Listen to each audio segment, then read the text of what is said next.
নমস্কার প্রিয় দর্শক মণ্ডলী, আপনাকে স্বাগত জানাই ভক্তি বাংলা ইউটিউব চ্যানেলে।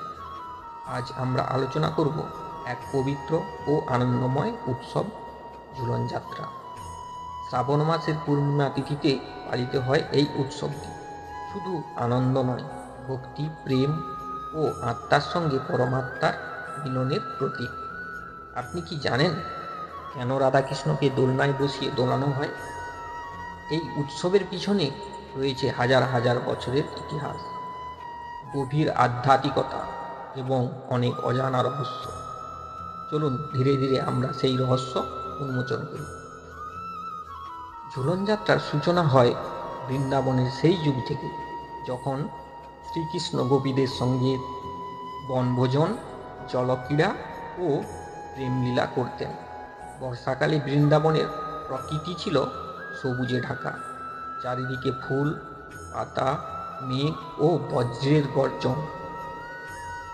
এই সময় গোপীরা তৈরি করত দোলনা, ফুলে সাজানো, বাঁশ দিয়ে বাঁধা। রাধা ও কৃষ্ণের সেই দোলনায় দোল খেতেন এবং গোপীরাও কিন্তু গান করত এবং নৃত্য করত। ধীরে ধীরে মন্দিরে, গ্রামে, শহরে ছড়িয়ে পড়ে। বিশেষ করে বৈষ্ণব সমাজে এর গুরুত্ব অনেক। শ্রী চৈতন্য মহাপ্রভু নিজেও ঝুলন যাত্রায় অংশগ্রহণ করতেন। তিনি নবদ্বীপ, পুরী ও অন্যান্য স্থানে এই উৎসবের মাধ্যমে কৃষ্ণ ভক্তিকে ছড়িয়ে দেন। ঝুলন যাত্রা শুধু একটি উৎসব নয়, এটি একটি উপাসনার রূপ।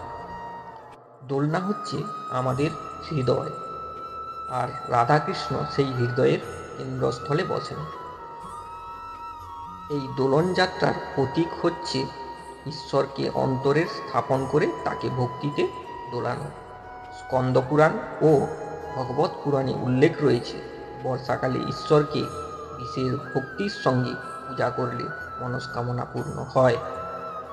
ঝুলন যাত্রার রাধাকৃষ্ণ প্রেমলীলা কেবল রোমান্টিকতা নয়, এটি ভক্তের আত্মার চরম পরিতৃপ্তি। এছাড়া দোলনা প্রতীক করে জীবনচক্রের ওঠানামা, সুখ দুঃখের মধ্যে ঈশ্বর যেন কেন্দ্রস্থলে থাকে, এই বার্তা বহন করে। এবার জেনে নেওয়া যাক ঝুলন যাত্রার আচার ও পালন পদ্ধতি।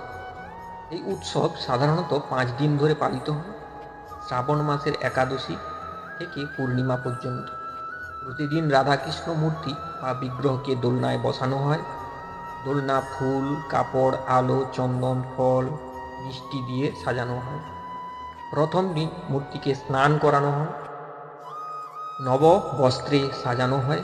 দ্বিতীয় থেকে চতুর্থ দিন বিভিন্ন গীত সঙ্গীত, পদাবলী, কীর্তন, আরতি মাধ্যমে অনুষ্ঠান চলে। পঞ্চম দিন পূর্ণিমা রাতে বিশেষ আরতি, মহাপ্রসাদ ও সংকীর্তন হয়। অনেক মন্দিরে রাত জেগে ভজন ও নৃত্যানুষ্ঠান হয়। নবদ্বীপ, মায়াপুর, বৃন্দাবন ও পুরীতে এই উৎসবের বিশেষ জাঁকজমকপূর্ণ। প্রাচীন ভারতীয় উৎসবগুলির পিছনে বিজ্ঞান ও লুকিয়ে থাকে। বর্ষাকালে পরিবেশে আর্দ্রতা বাড়ে, মনের মধ্যে বিষণ্ণতা আসে। সেই সময় রঙিন দোলনা, সঙ্গীত, ফুল, ভক্তি সব মিলিয়ে মনকে শান্ত রাখে ও আনন্দ দেয়। এছাড়া মন্ত্রোচ্চারণ, গীত ও আরতি এগুলো মনকে প্রকাশ করে, মানসিক চাপ কমায়। ঝুলন যাত্রা শুধু আজকের যুগে যেখানে সবাই ব্যস্ত, সেখানে ঝুলন যাত্রা আমাদের স্মরণ করিয়ে দেয় ঈশ্বর ও ভক্তির গুরুত্ব। ছোট করে হলেও বাড়িতে একটি দোলনা, কিছু ফুল, একটি মূর্তি বা ছবি আর হৃদয়ের ভক্তি, এতেই যথেষ্ট। আপনার পরিবার, সন্তান ও আত্মীয়দের সঙ্গে একসঙ্গে এই উৎসব পালন করলে এক গভীর আত্মিক বন্ধন তৈরি হয়। ঝুলন যাত্রা মানে শুধু এক উৎসব নয়, এটা এক উপলক্ষ। আমাদের হৃদয়ের মধ্যে ঈশ্বরকে দোলানো, তাকে ভালোবাসা দেওয়া, তার সঙ্গে আত্মিক মিলন। রাধাকৃষ্ণের প্রেম আমাদের শেখায় নিঃস্বার্থ ভক্তি, ভালোবাসা ও আত্মসমর্পণ। ঝুলন যাত্রায় অন্তর থেকে অংশ নেন, তবে নিশ্চিত থাকুন ঈশ্বর আপনাকে অনুভব করবেন। এই ভিডিওটি যদি আপনার ভালো লাগে তাহলে লাইক, শেয়ার ও সাবস্ক্রাইব করতে ভুলবেন না। আপনার এলাকায় এই ঝুলন যাত্রা কেমন করে হয় সেটা কমেন্টে লিখে যেতে ভুলবেন না। পরের ভিডিওতে আমরা আরও একটি ভক্তিমূলক বিষয় নিয়ে ফিরে আসব ভক্তি বাংলা ইউটিউব চ্যানেলে।